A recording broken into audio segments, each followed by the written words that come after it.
अस्सलाम वालेकुम गाइस। देखिए आज हम आए हैं पहाड़ी पे। हल्का फुल्का बूंदाबांदी हो रही है और ठंडी ठंडी हवाएं भी चल रही हैं और बहुत सुकून है। ये चकाचौंध जिंदगी जो होती है इंसान को परेशान भी कर देती है।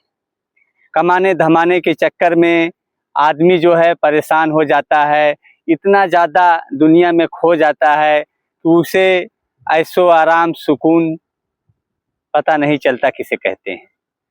आदमी पैसे का इतना बड़ा लालची हो जाता है कि उसे लगता है कि मैं दुनिया का इतना बड़ा इंसान बनूं कि लोग मुझसे छोटे दिखें।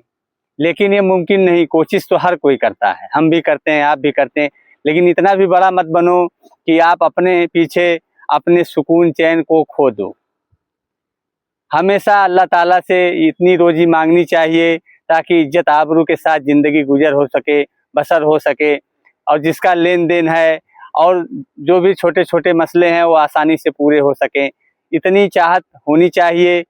ये नहीं कि मुझे दुनिया का खजाना मिल जाए। ये तमन्ना रखने वाले अगर पा भी जाते हैं, बहुत से लोग हैं, बहुत पैसा उनके पास है, कई पीढ़ियां बैठ के खाएं, लेकिन वो हमेशा अफरा तफरी में रहते हैं। हमारे ही इलाके में बहुत से ऐसे पैसे वाले हैं जो अभी से कमाना बंद कर दे तो कई पुश्त उनकी बैठ के खाएगी, लेकिन वो हमेशा अफरा तफरी में लगे रहते हैं। बिस्लेरी का बोतल और नींद की गोली हमेशा उनके पास रहती है, ब्लड प्रेशर की गोली हमेशा उनके पास रहती है, क्योंकि पैसा तो उनके पास बहुत है लेकिन सुकून नहीं मिलता, नींद नहीं आती, बेचैन रहते हैं। वो कहाँ से खरीदेंगे? वो ऐसी चीज़ है कि वो आप नहीं खरीद सकते। उसको चाहिए तो आपको पैसे को त्यागना पड़ेगा, अपनी लालच को कम करना पड़ेगा, तब जाके आप सुकून चैन राहत पा सकते हैं। देखिए यहाँ बैठा हुआ हूँ, ये अल्लाह ताला का बनाया हुआ जो निज़ाम है, इसमें देखिए ठंडी हवाएं चल रही हैं, ऊंची ऊंची पहाड़ियां हैं। यहाँ बैठने के बाद सारी चीज़ें इंसान भूल जाता है। और बहुत से लोग आते हैं, बैठे हैं, इधर उधर बैठे हैं और अपना आनंद ले रहे हैं, मज़ा ले रहे हैं। वक्त हो जाएगा, चले जाएंगे। इसी तरीके से मैं आपको बताना चाहता हूँ कि ज़्यादा हवस ठीक नहीं है। कि कोई भी चीज़ हो, अगर आप ज़रूरत से ज़्यादा चाहत करते हैं तो आपको नुकसान उठाना पड़ता है। चाहे वो जायज़ चीज़ हो, चाहे वो नाजायज़ चीज़ हो, चाहे अच्छी हो चाहे बुरी हो। तमन्ना ज़्यादा रखेंगे तो परेशानी ही आएगी। अगर आप अपने परिवार को ही देख लो, ज़रूरत से ज़्यादा अगर मोहब्बत औलाद को कर दोगे आप तो औलाद बिगड़ जाएगा।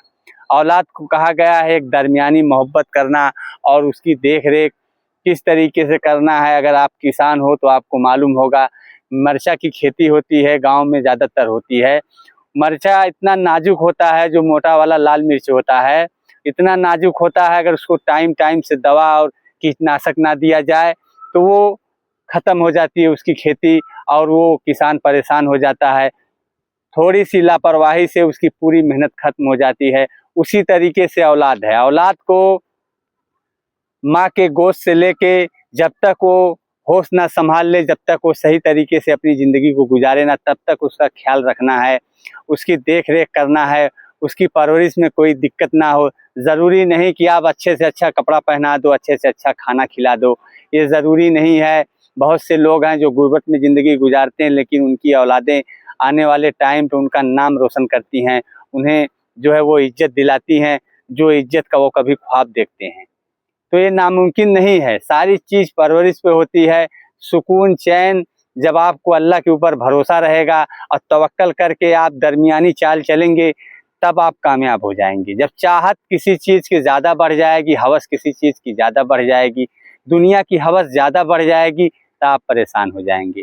हदीस में है कि अल्लाह ताला फरमाते हैं कि मैंने जो है मोमिन के लिए दुनिया कैद खाना बनाया है और काफिर के लिए जन्नत। लेकिन आज उल्टा हो गया है, हम ही दुनिया बनाने को बैठ गए हैं। काफिर को तो छोड़िए, क्योंकि उनका तो अल्लाह ताला साफ कह ही दिया है, लेकिन हमारे लिए जो बताया गया हम उसको छोड़ के हम ही दुनिया को बनाने के चक्कर में पड़ गए हैं। किसी का हक खा जाते हैं। छोटी छोटी ज़मीनों के लिए मर्डर होते हुए देखा गया है, छोटी छोटी चीज़ों के लिए घर को बिखरते हुए देखा गया है। छोटी छोटी बातों में आदमी जो है अपने आप को ऐसा नुकसान दे देता है और शैतान के बहकावे में आ जाता है, बाद में पछताने से भी कुछ नहीं मिलता। इसीलिए दरमियानी चाल चलिए और सुकून से, जब भी आपको पास टाइम मिले आपके पास, आप ऐसी जगह जाइए और तन्हाई में बैठिए और अल्लाह का शुक्र अदा करिए। अल्लाह जिस हाल में रखता है, बेहतर रखता है, अल्लाह ही जानता है बंदे की कैफियत और बंदे को किस तरीके से चलाना फिराना और रखना है। आप चाह के भी उस ऊंचाइयों को नहीं पा सकते जो आपके मुकद्दर में नहीं हो। ज़रूरत से ज़्यादा रोजी नहीं मिल सकती और मौत से पहले मौत नहीं आ सकती। तो आप रोजी की भी उतनी तमन्ना मत करिए और मौत से भी ना डरिए। ये दोनों अल्लाह के हाथ में है। अल्लाह जब चाहेगा देगा, जब चाहेगा आपको बुला लेगा।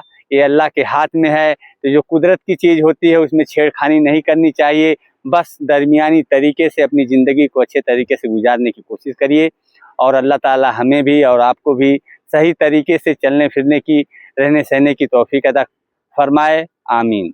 अस्सलामु अलैकुम।